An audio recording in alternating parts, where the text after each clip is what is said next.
My name is Elçin Sangu. I've learned to speak in small sounds and quiet steps because my heart has always been fragile. I kept my feelings like paper cranes folded and hidden in a drawer. I thought that if I kept them safe and small, they would never break. Then Barış Arduç walked into my life and, like a gentle sun on a cold morning, he made the paper warm enough to unfold. I grew up in a house that smelled of tea and old books. My mother kept carnations by the window, and my father read the newspaper with the same careful hands he used to fix the radio. They loved simple things. They loved each other quietly. I learned from them that love did not have to be loud to be real. Still, there was a part of me that feared being heard.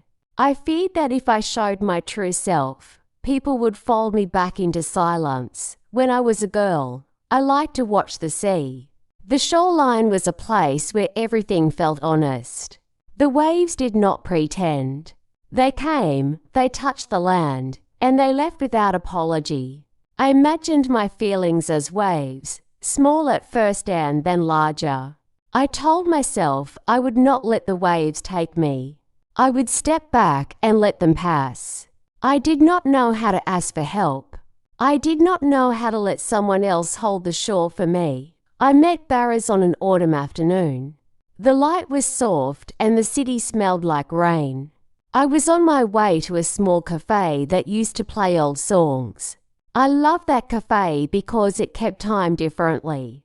People spoke in low voices there, and the cups were always warm. I sat at the window and watched people move like scattered leaves. He entered the cafe without making a show. He moved with a calm that felt like a promise. He had a gentle smile, the kind that reached his eyes first. When he sat at the table across from mine, I felt a small stirring inside my chest, like a bird waking from sleep. We did not speak at once. I watched him read a thin book as if the words were soft things he wanted to keep between his fingers. He looked up sometimes, and our eyes met. Each time, he would give a small smile and then return to his page. It was a quiet beginning. I had never been one of those people who fell easily. My feelings arrived like guests who knocked and waited outside until I invited them in. I had been hurt in ways that left small, careful cracks in me. I kept them covered with layers of polite smiles. But there was something about the way Barış listened to life that made me think the cracks could be mended. He introduced himself simply. His voice was warm and steady. He laughed softly, not because the world was funny, but because he found light in small things. We began to talk about books, about old films, about the recipes my grandmother taught me. He listened to my stories as if they were treasures. I found myself speaking with less fear. I told him about the sea, about the paper cranes in my drawer. He did not ask why I kept them. He simply nodded and said he liked the idea of small things kept safe. Over time, we began to spend hours together. We walked in the park and watched the leaves fall. We cooked meals and shared stories about childhoods. He showed me how to braid my hair when I couldn't quite make the pattern right. He taught me to make a simple dish his mother used to make. When I laughed, he learned to read the soft edges of my joy. When I was quiet, he respected the quiet. He never pushed me to be larger than I was. There were small moments that felt like turning pages. He would reach for my hand in the dark when a storm passed by outside, and I would rest my fingers in his. He had a way of making space for me, as if he were holding a room open so I could enter slowly. He never tried to fill my silence with noise. He listened with a patience that felt like safety.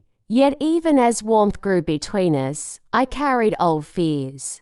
I worried that if I let him in too close, the fragile parts of me would shatter. I feared that he would see the cracks and step away.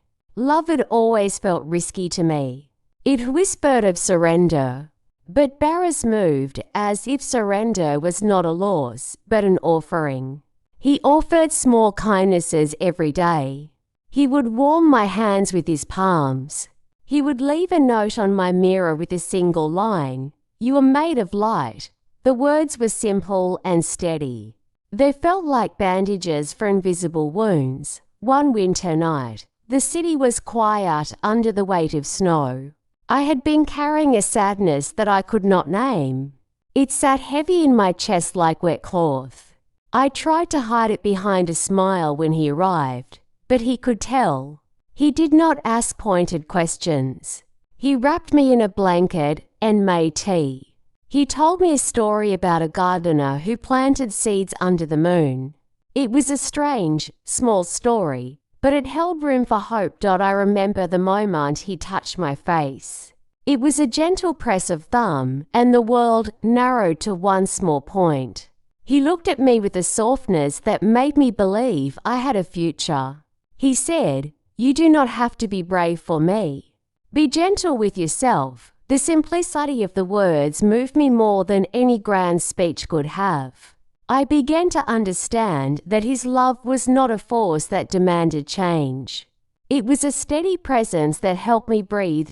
As the months passed, I let my defenses down a little. I told him about my nights when sleep would not come. I told him about the times I felt like a ghost in my own life. He did not judge. He shared his own small fears too. He spoke about the weight of expectation and the loneliness that sometimes came with looking like everything was fine. In his honesty, I found courage to be honest as well. There were days when the old cracks returned like shadows. Anxiety would grip my hands and make my voice tremble. I would sometimes back away, afraid to let him see the mess inside. He would notice and come closer without making a fuss. He learned my codes, how I tucked my hair behind my ear when I needed space, how I hummed an old lullaby when I was afraid. He learned to answer my fear with patience and a soft touch. One spring afternoon, a small crisis came between us. It was like a test that neither of us wanted. I received news about a long-held secret in my family. The words felt heavy and unfair. I held the news like a stone in my mouth. I was afraid of what it might do to the fragile roof I had built with my life. I feared that if I broke, everything would crumble. Instead of telling him right away, I tried to carry it alone. I told myself I would spare him the weight. But secrets have a way of sharpening edges. I felt distant from him and from myself. He watched me grow small and unwell. Finally, one night, I could not keep the stone in my mouth any longer. I told him everything in one breath. I expected his face to harden, to turn away. Instead, his hands closed around mine like a rescue. He did not try to fix the problem for me. He refused to offer easy answers. Instead, he sat with me in the dark and let me cry. He listened to the rhythm of my sorrow and let it unfold without interruption. Later, he stood and fetched an old wooden box from his shelf. Inside were letters he had kept from his own unresolved days. He gave them to me without a word, like a mirror of our shared human frailty. In that moment, I felt something shift. The stone in my mouth softened. The secret became less heavy because it no longer lived only in me. Sharing it did not make me smaller. It made the space between us fuller. Barriers did not fix the past. He simply made a place for it to be witnessed. That witnessing felt like healing. I learned that healing is not a clean line from broken to whole. It is a slow, repeated practice of being seen and still being loved. Sometimes healing meant going to the quiet of the sea and letting the wind speak. Sometimes it meant sitting on the couch late into the night and letting memories be told like small prayers. Not every pain disappeared. Some scars remain, and they are part of the map of who I am. But the cracks were no longer places I hid. They became places where light could enter. As we grew closer, people around us began to notice. Friends would smile and say we fit well together. My mother would watch us with a softness in her eyes and say little things like, "You glow when you are with him." I was wary of the word glow because it sounded like a show. But I felt warmth growing in me that was not meant for show. It was quiet, honest warmth. There were times when fame and expectation knocked on our door. He had a life that sometimes drew attention. Cameras, interviews, and the public. I came with pressure. At first, I was afraid that the bright lights would scare away the small softness between us. I worried that the world might remake our smallness into spectacle. He, however, showed me how to hold the world at a distance when it threatened our peace. He would close the door gently and say, "Let us keep our room for ourselves." And in that room, we kept simple rituals. We had a song we would play on rainy afternoons. We shared small notes and mismatched socks. We grew a garden in parts on the balcony. Each small ritual was a stitch in our life. One summer, we took a trip to a village by the sea. The village was quiet and the houses were painted soft colors. We walked along the shore at dawn when the horizon only hinted at light. We walked in silence a lot of the time, and the silence was not empty. It was companionable, like good tea shared between friends. There was one morning when I sat on a rock and watched his face as he looked at the sea. I felt a deep peace, as if the tide had carried away a long-held worrying. He turned to me and spoke simply. "I want to be the person who remembers how to make you safe," he said. His words were not dramatic. They were small and true. I felt my throat tighten. Those words were a vow without flourish. In them, I felt the steady power that had quietly entered my life. Life, of course, was not only gentle. There were days of doubt and days when my old fears pushed me to the edge. I would sometimes wake with a panic that made the room spin. I would wonder if I deserved such a quiet love. Was it only a kindness that would fade? I would test him with silence, with small withdrawn hands. He learned not to take the silence as a failure on his part. He learned to wait without impatience. On my birthday that year, he surprised me with a small gathering. He invited only a few friends and my parents. The room smelled of lemon and cinnamon. He had baked a cake and, when I blew the candles, he whispered close to my ear, "You do not have to hold everything by yourself." The phrase had the weight of a benediction. I felt seen in a way I'd been too afraid to ask for. We were not perfect. There were arguments that left both of us tired. There were moments when the world intruded and made us clumsy. But even in the arguments, he never made me feel small. He would step back and say, "Tell me how you feel." He would listen. That act of listening, repeated over time, built a trust that could stand storms. One autumn, a choice lay before us. He had an offer for a role that would require time away for months. It was a bright opportunity for him. I knew how much it meant. Part of me feared his absence. I feared the space between us could widen into something unbridgeable. But he did not ask me to make promises in the face of the fear. Instead, he asked for my trust. He looked at me and said, "We will carry each other in small things while I'm away. We will write letters and make small rituals. Will you trust me?" His eyes were open and honest. I thought about the sea and how it moved, but always returned to the shore. I thought about the small paper cranes and how they had learned to unfold when someone gentle touched them. I chose trust because love had taught me that surrender can be an opening, not a loss. He left with my blessing, and we made a plan of small things to keep us close. We promised to leave a cup of tea on the balcony for one another at odd hours. We promised to send photographs of the sky. The months apart were not easy. I missed the way he warmed his hands between mine. I missed the routine of his presence. Yet, I also discovered that absence taught me things about my own heart. I learned to sit with my own company. I learned to write letters that spilled out feelings I'd been too shy to say aloud. Some nights I would read his letters and hold them like small stars. When he returned, we were both different and the same. We had learned more patience. We had learned that love does not vanish when time stretches between two people. It changes shape and grows in other ways.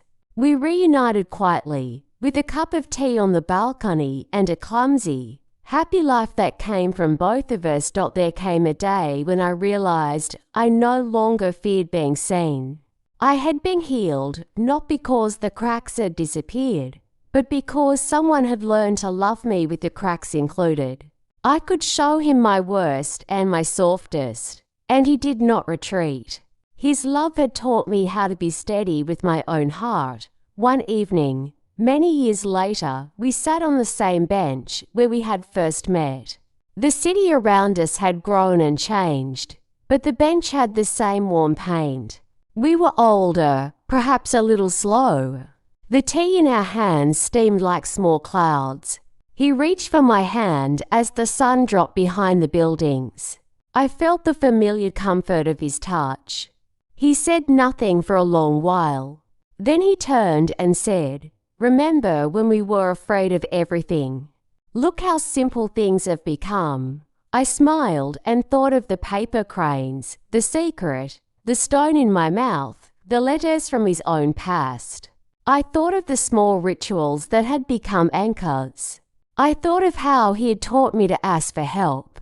I thought of how I had learned to be honest when it mattered most. There is a quiet magic in being paired with someone who sees you and chooses to stay. It is not the fireworks in the sky that burn briefly and die. It is not grand gestures that leave echoes but no warmth. It is daily tenderness.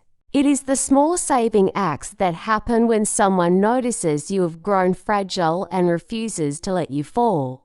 Once, when we were very young and very timid, I had told him that I was made of small things that could be broken. He had laughed softly and said, "We are all made of small things. We learn who will fold us gently." He did not fold me with rough hands. He held me like a fragile paper bird and taught me to fly. He taught me to open the drawer where I kept my feelings and to let light through the cracks. He did not erase the scars. He made them part of our map.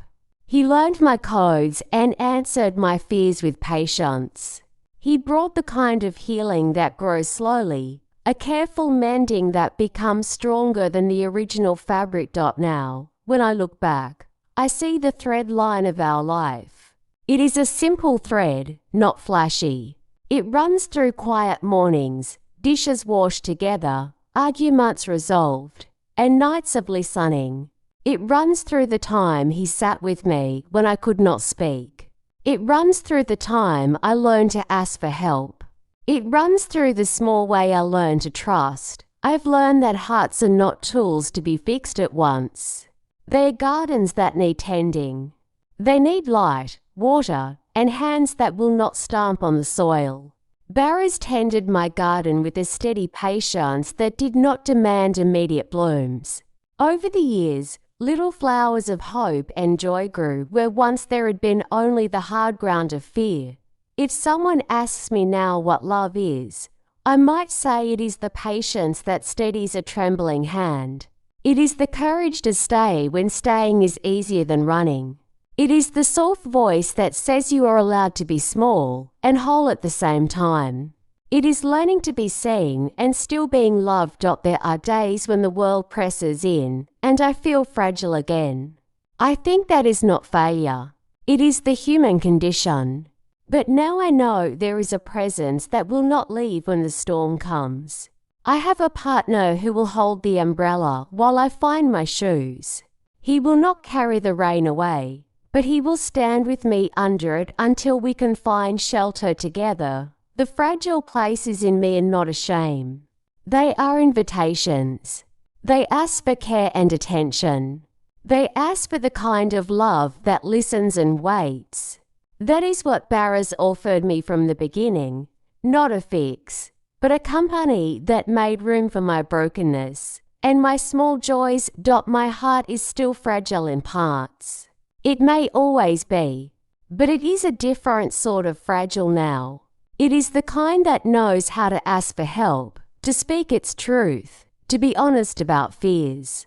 It is the kind that holds the memory of being healed by someone who chose to stay. When I speak of him, I do not speak of grand scenes. I speak of the small, everyday kindnesses. I speak of the way he learned to read my silence, and the way he kept his promises with quiet acts. I speak of how he sat in my darkness and let me lean on him. I speak of how he taught me that love could be a patient, careful thing. Love, I have learned, is not a single great blaze. It is the repetition of small fires that keep a house warm. Barış did not come to burn my paper cranes. He came with a soft flame and the patience to watch them open. He taught me to unfold. If you ever find yourself carrying a secret heavy as a stone, if you ever feel like your heart is made of fragile paper, know this: there will be someone whose hands are steady. They will not promise to erase the pain. They will promise to sit with you while you feel it. They will learn to read your hush. They will learn the songs that make your brow relax. They will not make you whole by force. They will stay long enough for you to heal in your own time. Thank you.